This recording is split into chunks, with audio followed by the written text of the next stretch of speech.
जय गुरु जी। संगत जी, शुक्राना गुरु जी चैनल को शेयर करें और सब्सक्राइब करें।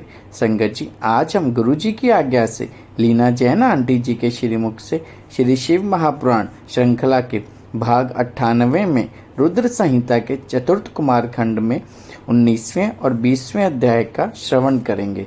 चलिए प्रारंभ करते हैं। जय गुरु जी। जय गुरु जी। संगत जी, गुरु जी महाराज की अनंत कृपा और आशीर्वाद से आज हम श्री शिव महापुराण की रुद्र संहिता के चतुर्थ कुमार खंड के 19वें अध्याय की वांछना करने जा रहे हैं। ओम नमः शिवाय। शिवजी सदा सहाय। ओम नमः शिवाय। गुरु जी सदा सहाय। पार्वती द्वारा गणेश जी को वरदान, देवों द्वारा उन्हें अग्र पूज्य माना जाना, शिवजी द्वारा गणेश को सर्वाध्यक्ष पद प्रदान और गणेश चतुर्थी व्रत का वर्णन। तत्पश्चात सभी देवताओं का उनकी स्तुति करके हर्षपूर्वक अपने अपने स्थान को लौट जाना। ब्रह्मा जी कहते हैं, मुने, जब विकृत स्वरूप वाले गिरिजापुत्र गजानन व्यग्रता रहित होकर जीवित हो उठे, तब गणनायक देवों ने उनका अभिषेक किया। अपने पुत्र को देखकर पार्वती देवी आनंद मग्न हो गईं और उन्होंने हर्षातिरेक से उस बालक को दोनों हाथों से पकड़कर छाती से लगा लिया।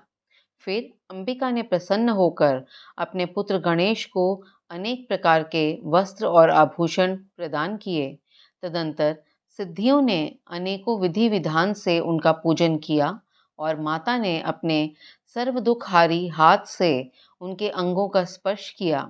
इस प्रकार शिव पत्नी पार्वती देवी ने अपने पुत्र का सत्कार करके उसका मुख चूमा और प्रेम पूर्वक उसे वरदान देते हुए कहा, बेटा, इस समय तुझे बड़ा कष्ट झेलना पड़ा है, किंतु अब तू कृतकृत्य हो गया है। तू धन्य है। अब से संपूर्ण देवताओं में तेरी अग्र पूजा होती रहेगी और तुझे कभी दुख का सामना नहीं करना पड़ेगा। चूंकि इस समय तेरे मुख पर सिंदूर दिख रहा है, इसलिए मनुष्यों को सदा सिंदूर से तेरी पूजा करनी चाहिए। जो मनुष्य पुष्प, चंदन, सुंदर गंध, नैवेद्य, रमणीय आरती, तांबुल और दान से तथा परिक्रमा और नमस्कार करके विधि पूर्वक तेरी पूजा करेगा, उसे सारी सिद्धियां हस्तगत हो जाएंगी और उसके सभी प्रकार के विघ्न नष्ट हो जाएंगे। इसमें लेश मात्र भी संशय नहीं है। ब्रह्मा जी कहते हैं, मुने, महेश्वरी देवी ने अपने पुत्र गणेश से यूं कहकर उसे नाना प्रकार की वस्तुएं प्रदान करके पुनः उसका अभिनंदन किया। विप्र, तब गिरिजा की कृपा से उसी क्षण देवताओं और शिवगणों का मन विशेष रूप से शांत हो गया। तदंतर इंद्र आदि देवताओं ने हर्षातिरेक से शिवा की स्तुति की और उन्हें प्रसन्न करके वे भक्ति भावित चित्त से गणेश देव को लेकर शिवजी के समीप चले।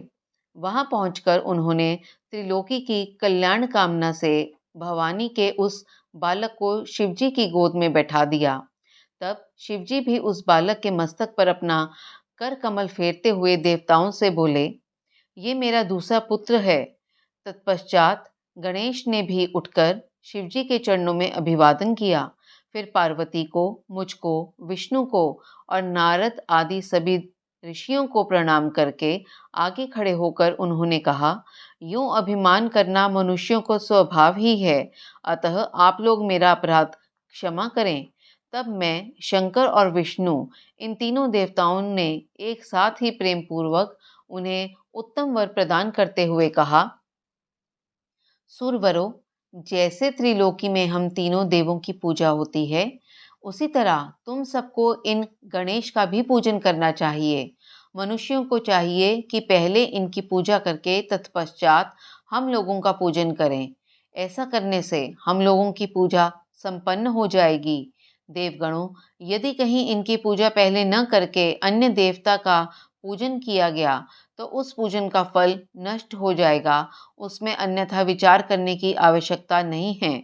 ब्रह्मा जी कहते हैं, मुने, तदंतर ब्रह्मा, विष्णु और शंकर आदि सभी देवताओं ने मिलकर पार्वती को प्रसन्न करने के लिए वहीं गणेश को सर्वाध्यक्ष घोषित कर दिया। उसी समय शिवजी परम प्रसन्न चित्त से पुनः गणेश को लोक में सर्वदा सुख देने वाले अनेकों वर प्रदान करते हुए बोले, शिवजी ने कहा, गिरिजानंदन, निस्संदेह मैं तुझ पर परम प्रसन्न हूँ। मेरे प्रसन्न हो जाने पर अब तू सारे जगत को ही प्रसन्न हुआ समझ। अब कोई भी तेरा विरोध नहीं कर सकता। तू शक्ति का पुत्र है, अतः अत्यंत तेजस्वी है। बालक होने पर भी तूने महान पराक्रम प्रकट किया है, इसलिए तू सदा सुखी रहेगा। विघ्न नाश के कार्यों में तेरा नाम सबसे श्रेष्ठ होगा। तू सबका पूज्य है, अतः अब मेरे संपूर्ण गणों का अध्यक्ष हो जा। इतना कहने के पश्चात महात्मा शंकर अत्यंत प्रसन्नता के कारण गणेश को पुनः वरदान देते हुए बोले, गणेश्वर, तू भाद्रपद मास के कृष्ण पक्ष की चतुर्थी तिथि को चंद्रमा का शुभोदय होने पर उत्पन्न हुआ है। जिस समय गिरिजा के सुंदर चित्त से तेरा रूप प्रकट हुआ, उस समय रात्रि का प्रथम प्रहर बीत रहा था। इसलिए उसी दिन से आरंभ करके उसी तिथि में तेरा उत्तम व्रत करना चाहिए। यह व्रत परम शोभन तथा संपूर्ण सिद्धियों को का प्रदाता है। वर्ष के अंत में जब पुनः वही चतुर्थी आ जाए, तब तक मेरे कथनानुसार तेरे व्रत का पालन करना चाहिए। जिसमें संसार के अनेकों प्रकार के अनुपम सुखों की कामना हो, उन्हें चतुर्थी के दिन भक्ति पूर्वक विधि सहित तेरा पूजन करना चाहिए। जब मार्गशीर्ष मास के कृष्ण पक्ष की चतुर्थी आए, तब उस दिन प्रातःकाल स्नान करके व्रत के लिए ब्राह्मणों से निवेदन करे। पूर्वोक्त विधि से उपवास करे। फिर धातु की, मूंगे की, श्वेत मदार की अथवा मिट्टी की मूर्ति बनाकर उसकी प्राण प्रतिष्ठा करे और भक्ति भाव से नाना प्रकार के दिव्य गंधों, चंदनों और पुष्पों से उसकी पूजा करे। पुनः रात्रि का प्रथम प्रहर बीत जाने पर स्नान करके दूर्वा दलों से पूजन करना चाहिए।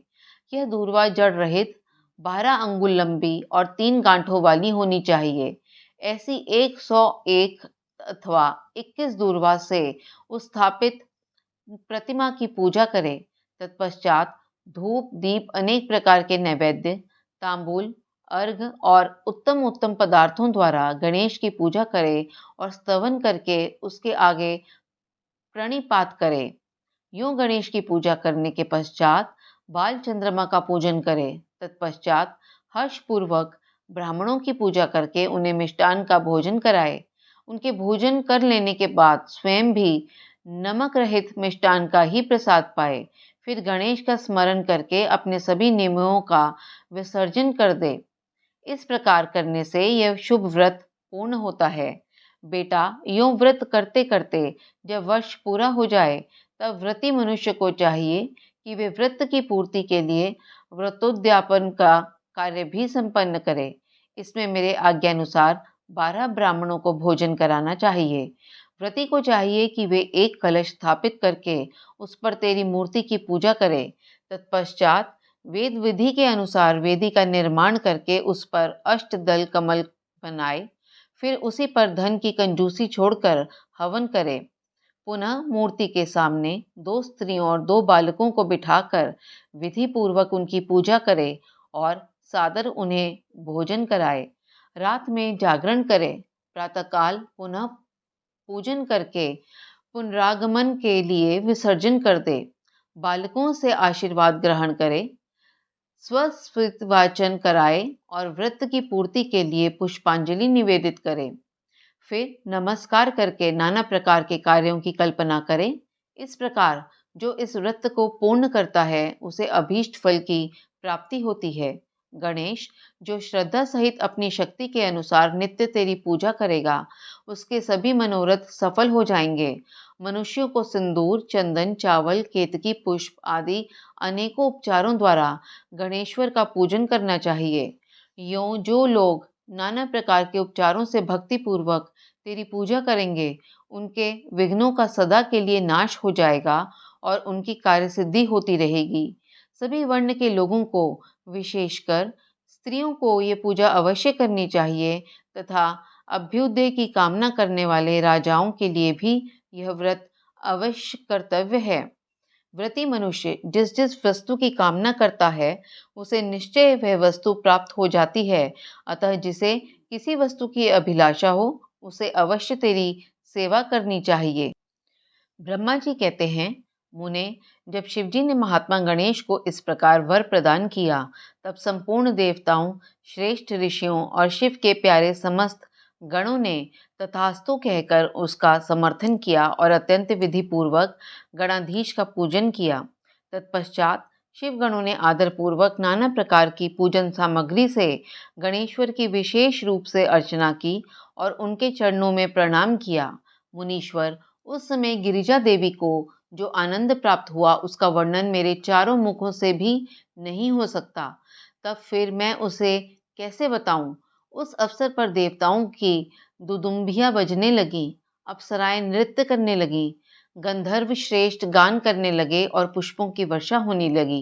इस प्रकार गणेश के गणाधीश पद पर प्रतिष्ठित होने पर वह महान उत्सव मनाया गया। सारे जगत में शांति स्थापित हो गई और सारा दुख जाता रहा। नारद, शिव और पार्वती को तो विशेष आनंद प्राप्त हुआ और सर्वत्र अनेक प्रकार के सुखदायक मंगल होने लगे।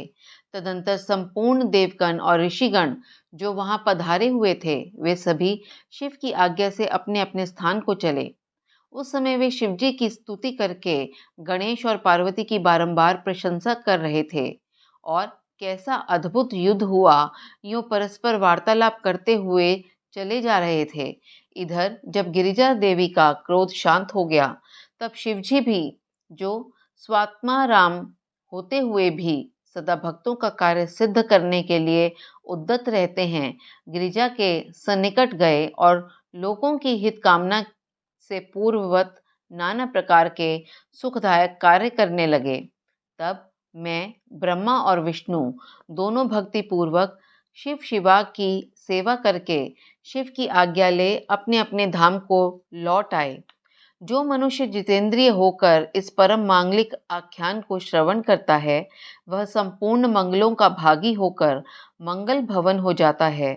इसके श्रवण से पुत्रहीन को पुत्र की, निर्धन को धन की, भायार्थी को भार्या की, प्रजार्थी को प्रजा की, रोगी को आरोग्य की और अभागे को सौभाग्य की प्राप्ति होती है। जिस स्त्री का पुत्र और धन नष्ट हो गया हो और पति परदेश चला गया हो, उसे सारा उसका पति मिल जाता है। जो शोक सागर में डूब रहा हो, वे इसके श्रवण से निस्संदेह शोक रहित हो जाता है। यह गणेश चरित्र संबंधी ग्रंथ जिसके घर में सदा वर्तमान रहता है, वह मंगल संपन्न होता है। इसमें तनिक भी संशय की गुंजाइश नहीं है। जो यात्रा के अवसर पर अथवा किसी भी पुण्य पर्व पर इसे मन लगाकर सुनता है, वे गणेश जी की कृपा से संपूर्ण अभीष्ट फल प्राप्त कर लेता है। संगत जी, इसके साथ ही 19वां अध्याय संपन्न हुआ। अब हम गुरु जी महाराज की आज्ञा और कृपा से 20वें अध्याय प्रारंभ करना जा रहे हैं। ओम नमः शिवाय, शिवजी सदा सहाय। ओम नमः शिवाय, गुरुजी सदा सहाय। स्वामी कार्तिक और गणेश की बाल लीला, दोनों का परस्पर विवाह के विषय में विवाद, शिवजी द्वारा पृथ्वी परिक्रमा का आदेश, कार्तिकेय का प्रस्थान, गणेश का माता पिता की परिक्रमा करके उनसे पृथ्वी परिक्रमा स्वीकृत करना, विश्वरूप की सिद्धि और बुद्धि नामक दोनों कन्याओं के साथ गणेश का विवाह और उनसे क्षेम तथा लाभ नामक 2 पुत्रों की उत्पत्ति, कुमार का पृथ्वी परिक्रमा करके लौटना और शुद्ध होकर क्रौंच पर्वत पर चला जाना, कुमार खंड के श्रवण की महिमा।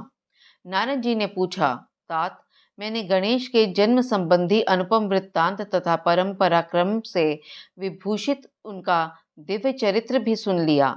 सुरेश्वर, उसके बाद कौन सी घटना घटी उसका वर्णन कीजिए, क्योंकि पिताजी शिव और पार्वती का उज्जवल यश महान आनंद प्रदान करने वाला है। ब्रह्मा जी ने कहा, मुनि श्रेष्ठ, तुम तो बड़े कारुणिक हो, तुमने बड़ी उत्तम बात पूछी। ऋषि सत्तम, अच्छा, अब मैं उसका वर्णन करता हूँ, तुम ध्यान लगाकर सुनो। विप्रेंद्र, शिव और पार्वती अपने दोनों पुत्रों की बाल लीला देख देख कर महान प्रेम में मग्न रहने लगे। पुत्रों का लाड़ प्यार करने के कारण माता पिता का सुख दिनों दिन बढ़ता जाता था और वे दोनों कुमार प्रीतिपूर्वक आनंद के साथ तरह तरह की लीलाएं करते थे। मुनीश्वर, वे दोनों बालक स्वामी कार्तिक और गणेश भक्ति पूरित चित्त से सदा माता पिता की परिचर्या किया करते थे। इससे माता पिता का महान स्नेह षणमुख और गणेश पर शुक्ल पक्ष के चंद्रमा की भांति दिन प्रतिदिन बढ़ता ही गया। एक समय शिव और शिवा दोनों प्रेम पूर्वक एकांत में बैठकर यूं विचार करने लगे कि हमारे ये दोनों पुत्र विवाह के योग्य हो गए, अब इन दोनों का शुभ विवाह कैसे संपन्न हो। हमें तो जैसे षडानन प्यारा है वैसे ही गणेश भी है। ऐसी चिंता में पड़कर वे दोनों लीलावश आनंद मग्न हो गए। मुने माता पिता के विचार को जानकर उन दोनों पुत्रों के मन में भी विवाह की इच्छा जाग उठी। वे दोनों पहले मैं विवाह करूंगा, पहले मैं विवाह करूंगा, यूं बारंबार कहते हुए परस्पर विवाद करने लगे।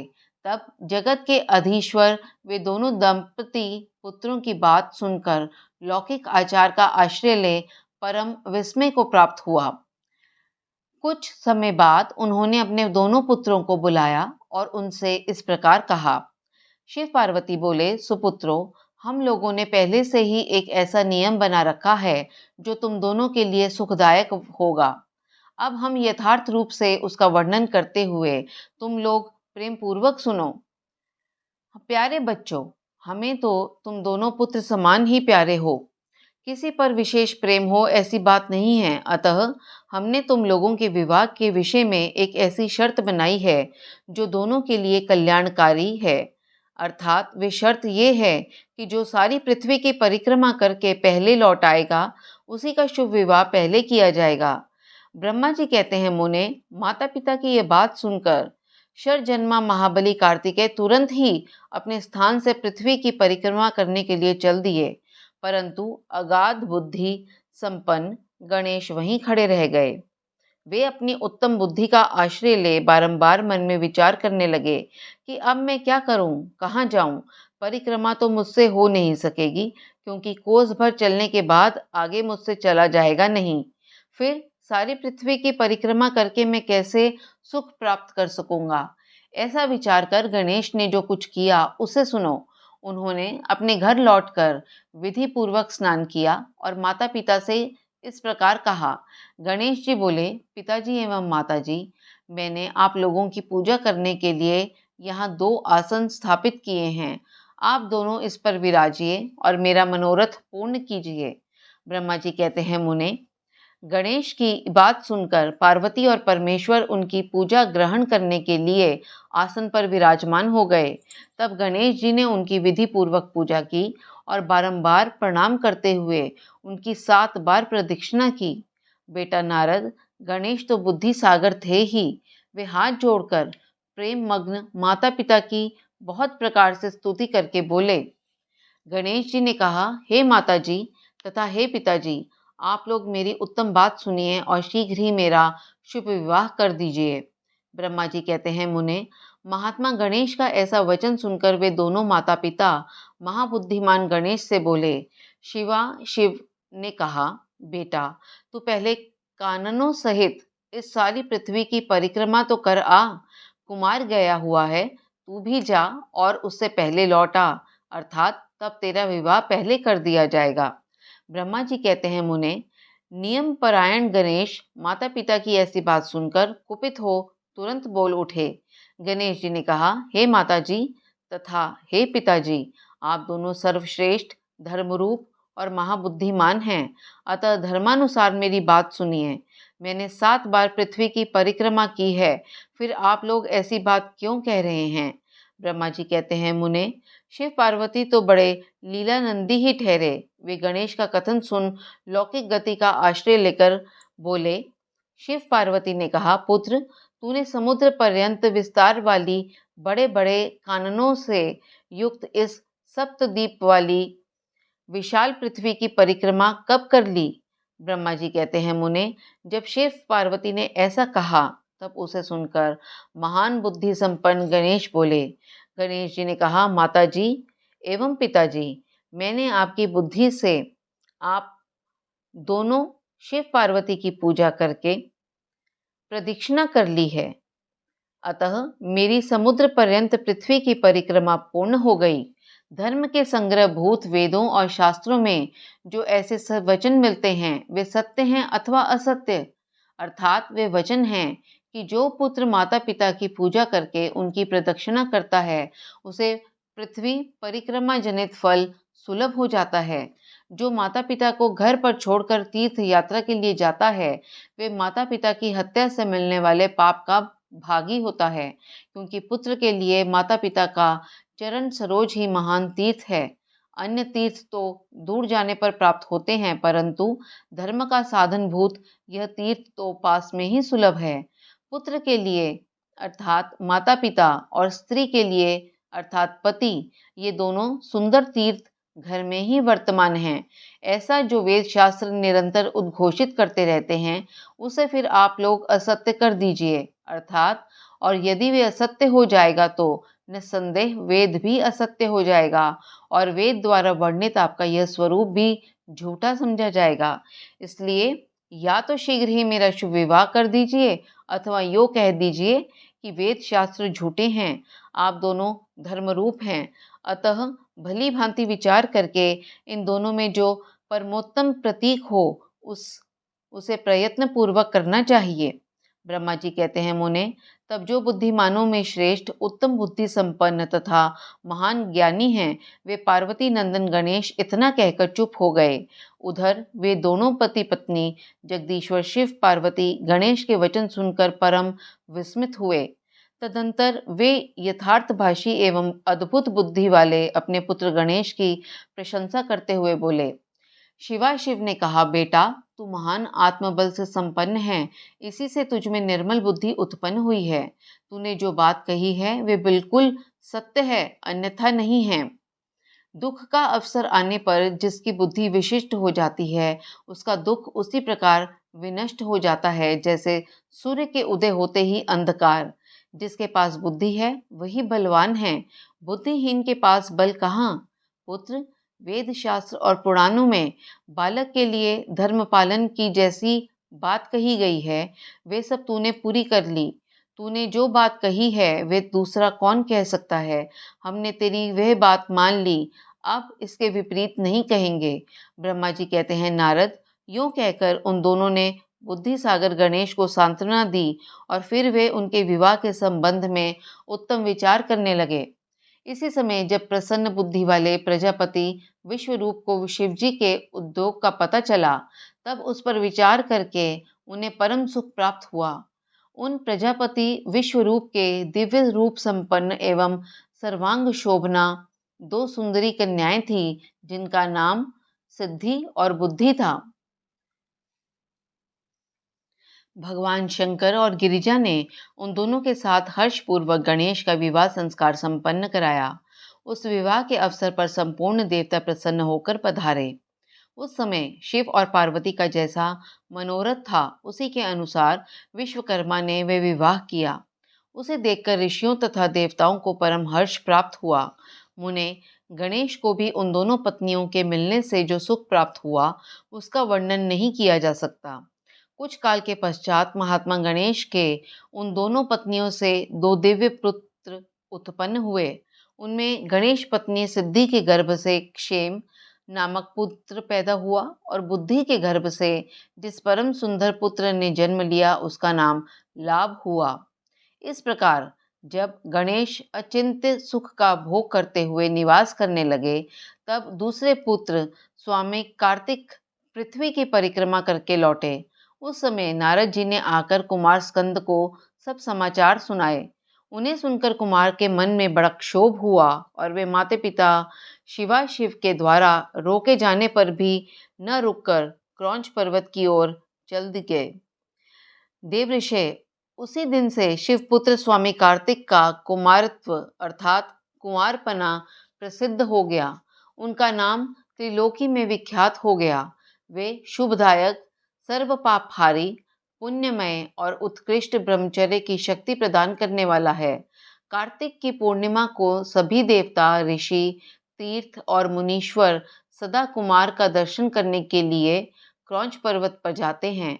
जो मनुष्य कार्तिक की पूर्णिमा के दिन कृतिका नक्षत्र का योग होने पर स्वामी कार्तिक का दर्शन करता है उसके संपूर्ण पाप नष्ट हो जाते हैं और उसे मनोवांछित फल की प्राप्ति होती है। इधर स्कंद का बिछोह हो जाने पर उमा को महान दुख हुआ। उन्होंने दीन भाव से अपने स्वामी शिवजी से कहा, प्रभो आप मुझे साथ लेकर वहां चलिए। तब प्रिया को सुख देने के निमित्त स्वयं भगवान शंकर अपने एक अंश से उस पर्वत पर गए और सुखदायक मल्लिकार्जुन नामक ज्योतिर्लिंग के रूप में वहां प्रतिष्ठित हो गए। वे सत्पुरुषों की गति तथा अपने सभी भक्तजनों के मनोरथ पूर्ण करने वाले हैं। वे आज भी शिवा के सहित उस पर्वत पर विराजमान हैं। बेटा नारद, वे दोनों शिवाशिव भी पुत्र स्नेह से विहल होकर प्रत्येक पर्व पर कुमार को देखने के लिए जाते हैं। अमावस्या के दिन वहां स्वयं शंभु पधारते हैं और पूर्णिमा के दिन पार्वती जी जाती हैं। मुनीश्वर, तुमने स्वामी कार्तिक और गणेश का जो वृत्तांत मुझसे पूछा था, वे सब मैंने तुम्हें कह सुनाया। इसे सुनकर बुद्धिमान मनुष्य समस्त पापों से मुक्त हो जाता है और उसकी सभी शुभ कामनाएं पूर्ण हो जाती हैं। जो मनुष्य इस चरित्र को पढ़ता अथवा पढ़ाता है एवं सुनता अथवा सुनाता है, निस्संदेह उसके सभी मनोरथ सफल हो जाते हैं। यह अनुपम आख्यान पापनाशक, कीर्तिप्रद, सुखवर्धक, आयु बढ़ाने वाला, स्वर्ग की प्राप्ति कराने वाला, पुत्र पौत्र की वृद्धि करने वाला, मोक्षप्रद, शिवजी के उत्तम ज्ञान का प्रदाता, शिव पार्वती में प्रेम उत्पन्न करने वाला और शिव भक्ति वर्धक है। यह कल्याणकारक शिवजी के अद्वैत ज्ञान का दाता और सदा शिवमय है। अतः मोक्षकामी एवं निष्काम भक्तों को सदा इसका श्रवण करना चाहिए। संगत जी, इसके साथ ही श्री शिव महापुराण की रुद्र संहिता का चतुर्थ कुमार खंड संपूर्ण हुआ। उच्चारण में मेरी द्वारा हुई त्रुटियों के लिए मैं गुरुजी महाराज और आप सभी संगत से क्षमा प्रार्थी हूँ। जय गुरुजी, शुक्राना गुरुजी।